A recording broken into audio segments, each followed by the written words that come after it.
नमस्कार। आज हम हिंदी भाषा की छठी कक्षा की पाठ्य पुस्तक अभ्यास सागर के पाठ 20 आया वसंत के व्याकरण से संबंधित प्रश्न करेंगे। तो आइए शुरू करते हैं। पहले हम इन पंक्तियों को पढ़ते हैं। कविता की इन पंक्तियों को देखते हैं। लेकर सुगंध बह रही पवन, हरियाली छाई है बन बन, सुंदर लगता है घर आंगन, है आज मधुर सब दिक दिगंत, आया वसंत आया वसंत। ऊपर दी गई कविता की पंक्तियों में बन शब्द का 2 बार बन बन प्रयोग हुआ है। यहाँ पर इससे भाषा प्रभावशाली बनती है और अर्थ को बल मिलता है। नीचे कुछ इसी प्रकार के शब्द युगम दिए गए हैं, इनका वाक्यों में प्रयोग कीजिए। ये शब्द युगम दिए गए हैं। जब ऐसे शब्द आते हैं जन जन, युग युग, घर आंगन, दिग दिगंत, तो ये शब्द क्या है? शब्द युगम शब्द हैं ये सभी। तो हमें इन्हीं का प्रयोग करते हुए वाक्य बनाना है। जैसे जन जन, भारत का जन जन देशभक्ति की भावना से ओतप्रोत है। युग युग का बनाएंगे, भारतीय स्वतंत्रता सेनानियों को युगों युगों तक याद किया जाता रहेगा। खुशी खुशी, हमें खुशी खुशी जीवन व्यतीत करना चाहिए। कली कली, बगीचे में कली कली महक रही है। नई नई, मुझे नई नई जगह घूमना पसंद है।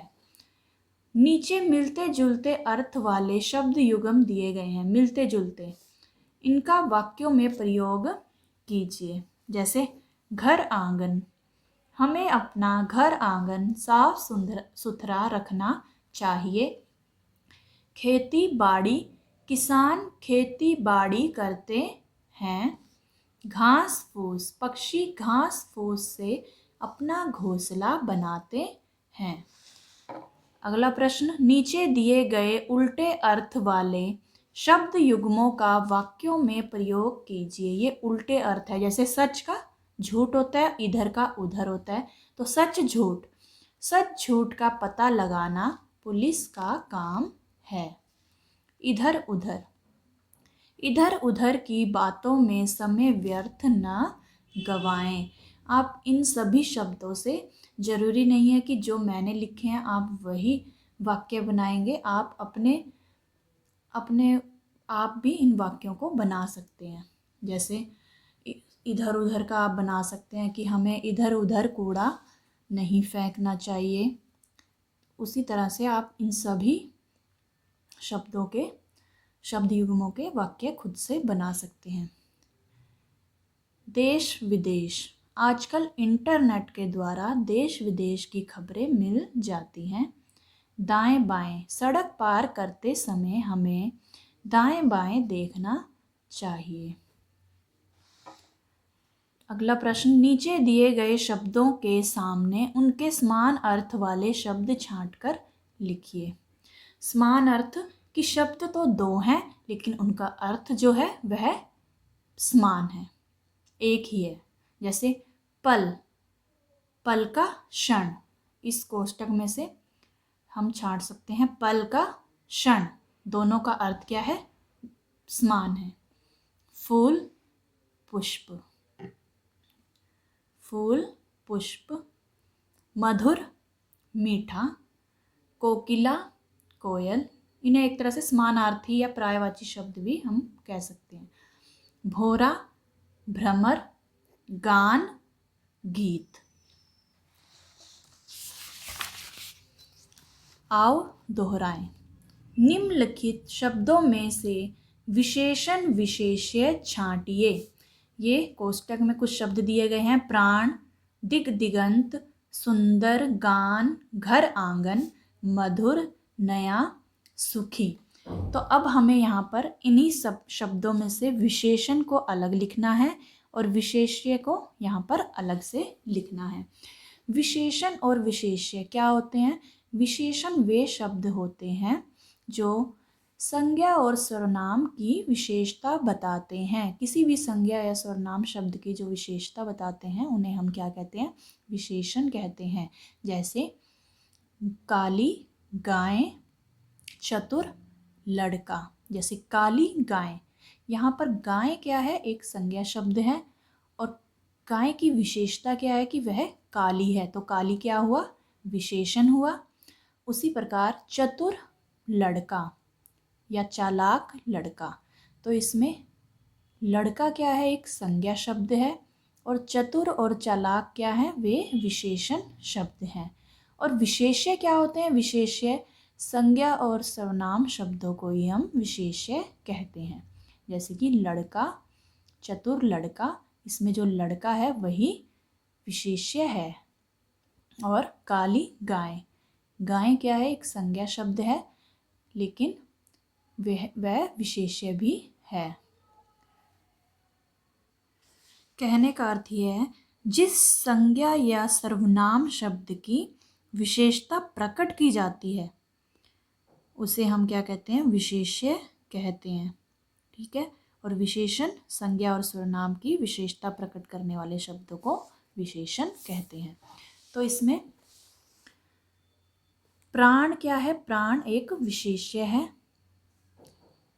दिग दिगंत वह भी विशेष्य है। सुंदर एक विशेषण शब्द है।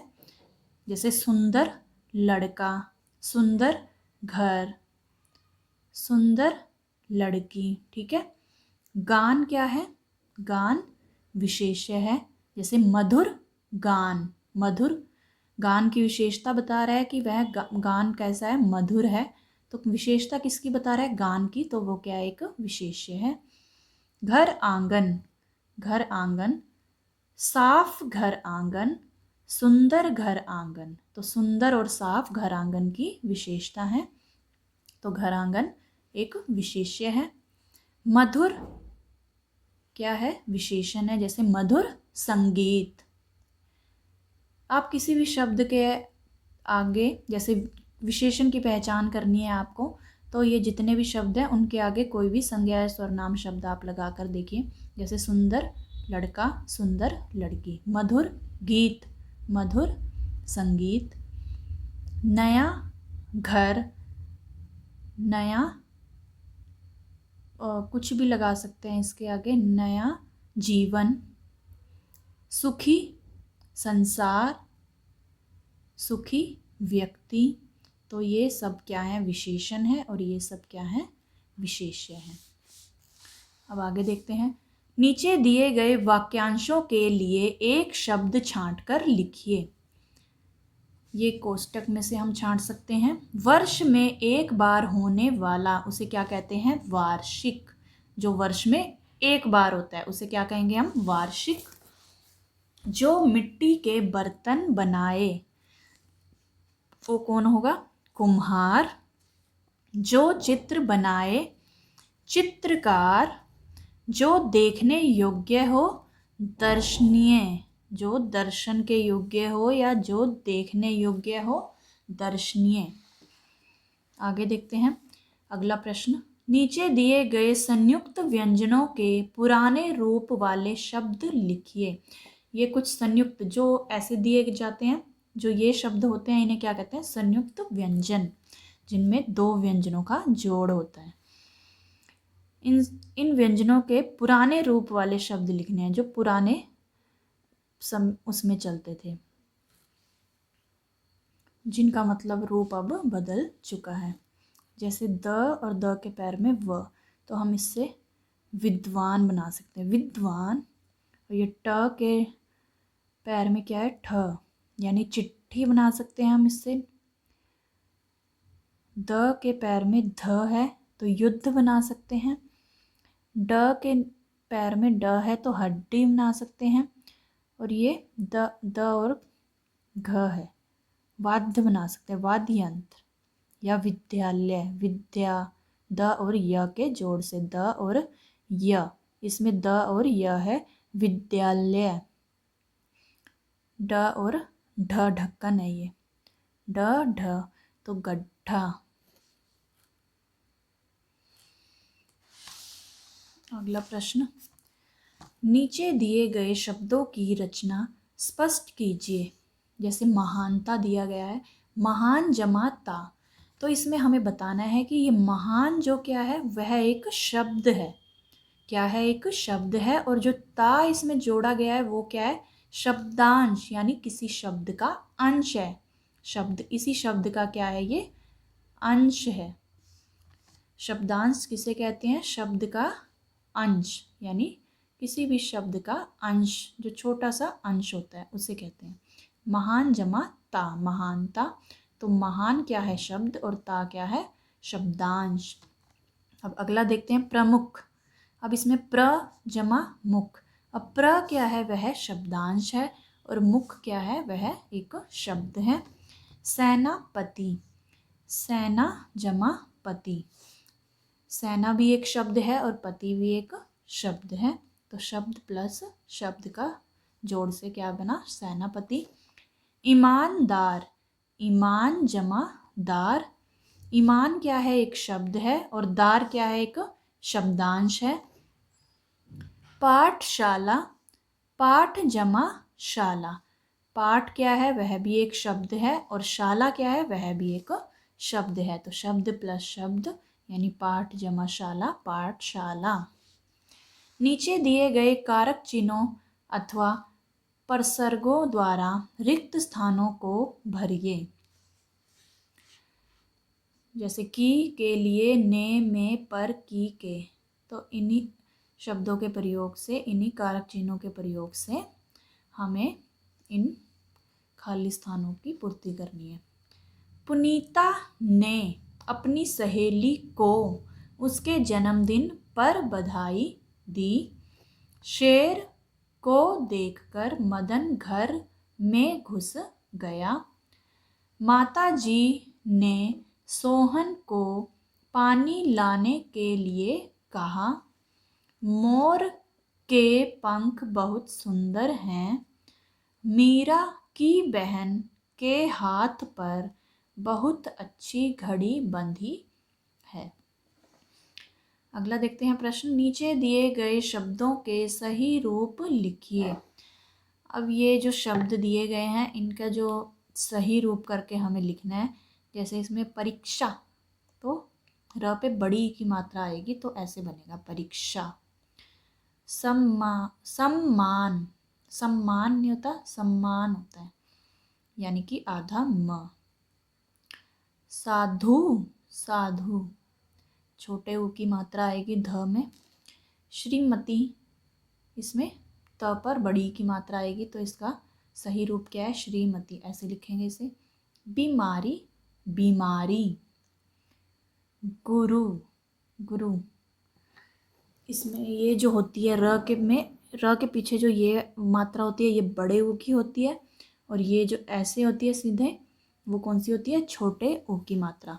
तो गुरु में र पे छोटे ऊ की मात्रा आएगी, जिसे हम ऐसे लिखेंगे। अगला प्रश्न, नीचे दिए गए शब्दों को उदाहरण अनुसार नए रूप में लिखिए।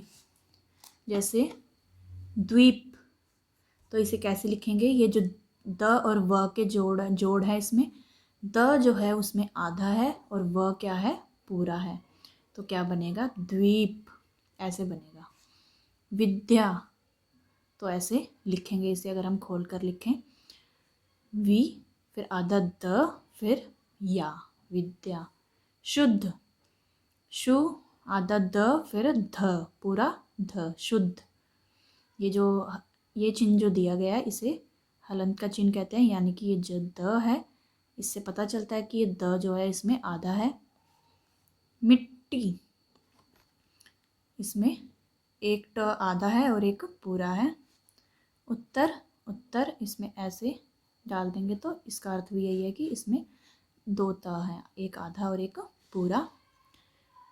गड्ढा, ड के नीचे ढ है तो गड्ढा बनेगा, ये हलंत का चिन्ह है तो गड्ढा, तो ऐसे बनेगा। तो अब देखते हैं अगला प्रश्न, हमारा अंतिम प्रश्न। आओ लिखें। नीचे दिए गए शब्दों का प्रयोग करते हुए कविता लिखिए। अब ये कुछ शब्द दिए गए हैं, जैसे सारे, बहार, बादल, रानी, गगन, काली, टोली, बिजली, पानी, उमड़ घुमड़, बोली, घटा, तारे। तो इन सभी शब्दों का प्रयोग करते हुए आपने एक सुंदर सी कविता लिखनी है यहाँ पर। तो इस प्रश्न को आप स्वयं कीजिएगा। आशा करती हूँ आपको यह पाठ अच्छे से समझ में आ गया होगा। तो मिलते हैं अगली वीडियो में, तब तक के लिए नमस्कार।